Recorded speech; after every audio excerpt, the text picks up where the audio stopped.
Hello crafty friends, this is the Paper Chef here, and I'm titling this video, Do You Want to Build a Snowman? We're going to make a nugget snowman, similar to the ones I've made here, and I want to walk you through different variations of how you can do this, different materials I've used, and how I've sort of changed up what I'm doing from last year to this year. Okay, so last year, these are really hot sellers, by the way, at the craft fairs. Okay, last year I made a lot of these types of snowmen. Okay, and 4 nuggets, a tray, and I die cut out all the pieces, which I think personally it's adorable.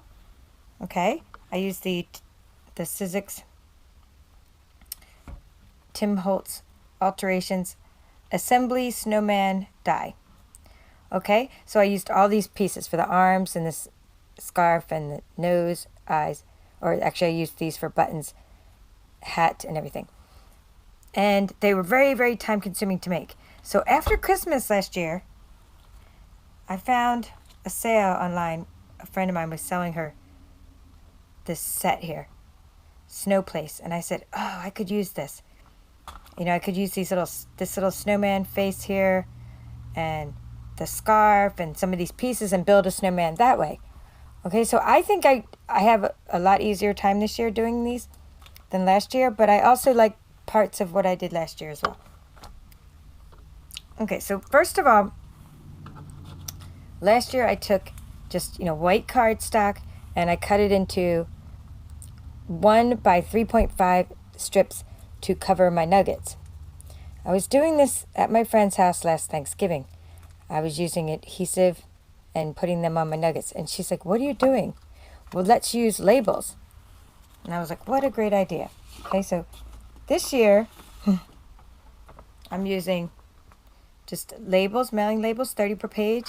It's Avery 5160 are the labels, and I just have a trick for that. So when you I'm using the buttons from this stamp set this year. Instead of cutting out all those little circles from the die, I just decided to use the buttons. But the stamp came, these buttons. The stamp came with the 3 buttons attached. So what I did is I cut up the stamp and put it on a stamping block and made it so I could just stamp the labels really easily, 3 at a time. Okay, so that really increased my productivity. Stamp a couple of pages of buttons really easily. The same for the eyes, but I decided not to use the eyes. But I did cut apart the eyes, put them at a distance, and I just stamped the eyes. Okay, so this is what I came up with when I first stamped the eyes, and I didn't like those. I ended up going with the wiggle eyes here. That's what I ended up going with for some of them, if I didn't stamp the face. I also tried cutting out the nose with my brother's Scan and Cut. That was about the smallest I could get the noses. I colored them. I should have used pumpkin pie. I used only orange, but that's okay. I didn't like the noses anyway. They're just not snowman-y enough. So then I thought it'd be really simple to stamp the face. But the problem is you have the face as part of this whole stamp here, this whole snowman.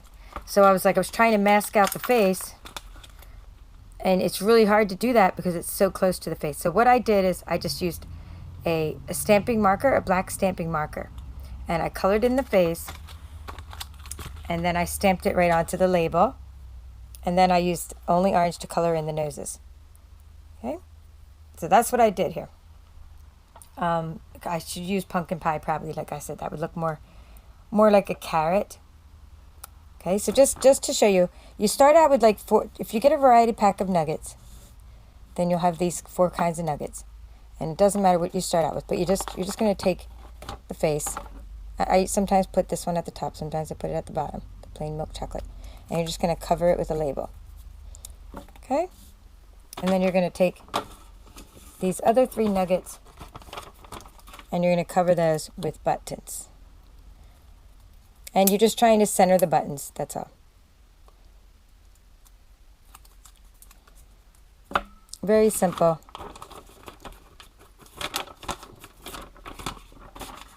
Now it's good to have a lot of these made already so you can mass produce this easily enough. And this button kind of gets covered up. Actually, I'll flip it around because The one button gets covered up because the scarf covers it a little bit. Okay, so there we have our buttons. Now, put us off to the side. I was going to continue telling you about the materials. So I stamped a bunch of these scarves in cherry cobbler, and I stamped a bunch of the hats in basic black. Okay, this is all from this stamp set called Snow Place.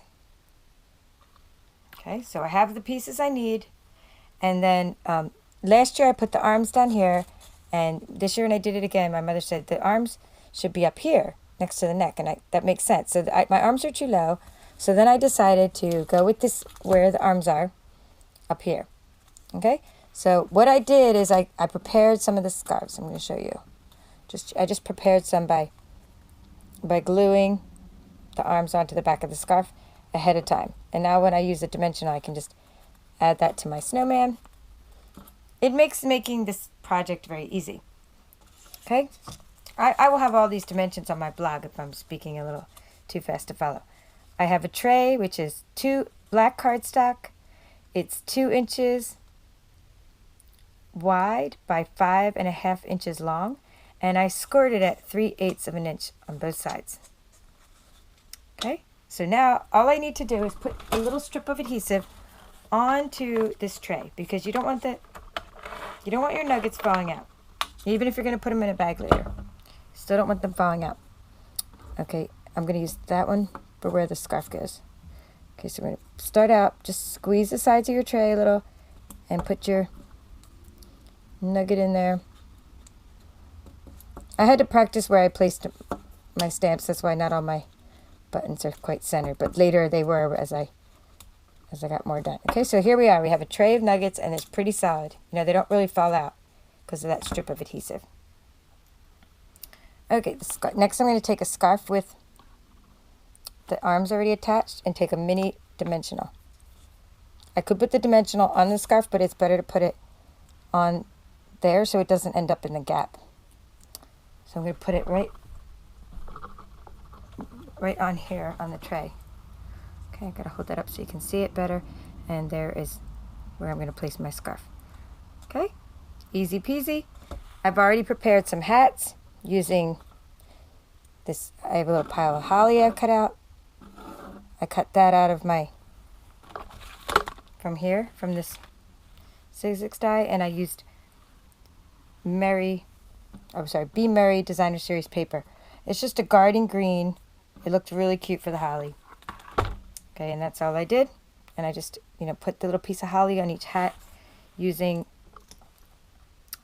just some regular glue, and I let it dry. Okay, I'm going to put one dimensional onto the snowman. I'm using a mini Stampin' Up! Dimensional. Stick that up on the snowman's head. Stick the hat on the snowman. Okay? And that's about it for that. You could add your sentiments. I have different sentiments I've cut out. I have Season's Greetings. I have Happy Winter. Okay? I did punch these out using this punch from Stampin' Up! Banner Duet punch. Okay? So you could do that. You could put those. Or this year, I'm using a sentiment from, this is a new set I bought this year. So this is called Glamper Greetings. The sentiments look small, but they're actually not, because this is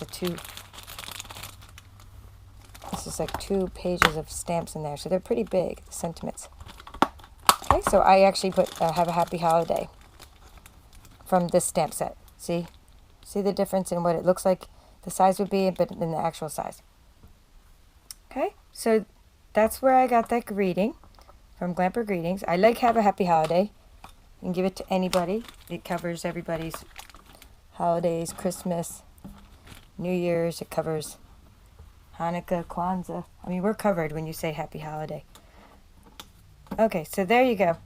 Now I'm going to show you a couple finished products and variations of this. So here are a few that I finished. Okay.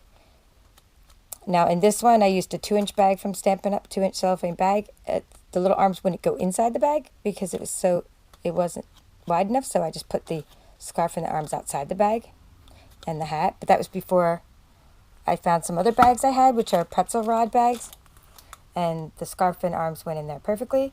And then I put "Have a happy holiday" on the bag, closing it with some cherry cobbler baker's twine, and that's where I put the holly instead of putting it on the hat. I liked it on the tag.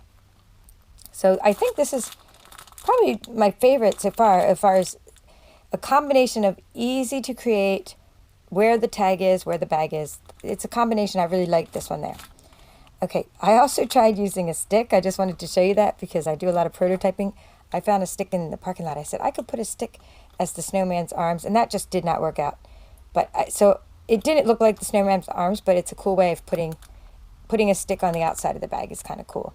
So I do like that. I mean, I'm going to use every one of these, but just not going to be making more of those. I'm not going to be making more of these because both my mom and my husband said the arms look really funny down there. They need to be up there. Of course, no one told me that last year. So, I mean, I'm going to be using this to give to someone, but I don't like where the arms are. And just going back to this, I really, really like this kind of hat, this kind of, carrot nose, a little bit of glue there, and the wiggle eyes. But it's just so time consuming compared to stamping and using, the different coordinating dies.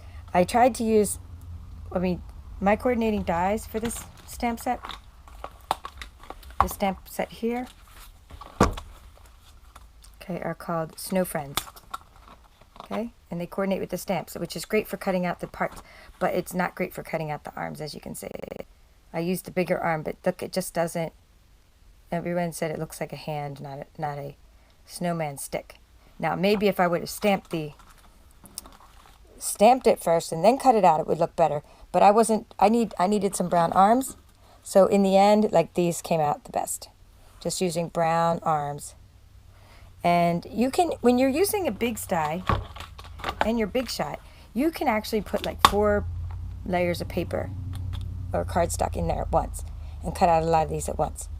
Even so, it's still a time-consuming process, so I suggest that, just to show you all the stuff that's going on here, I suggest mass-producing, all of these things at the same time. And then you have all the pieces that you need. And then you're going to, glue the arms onto the scarf, let them dry, and then just use your dimensionals to adhere it all together.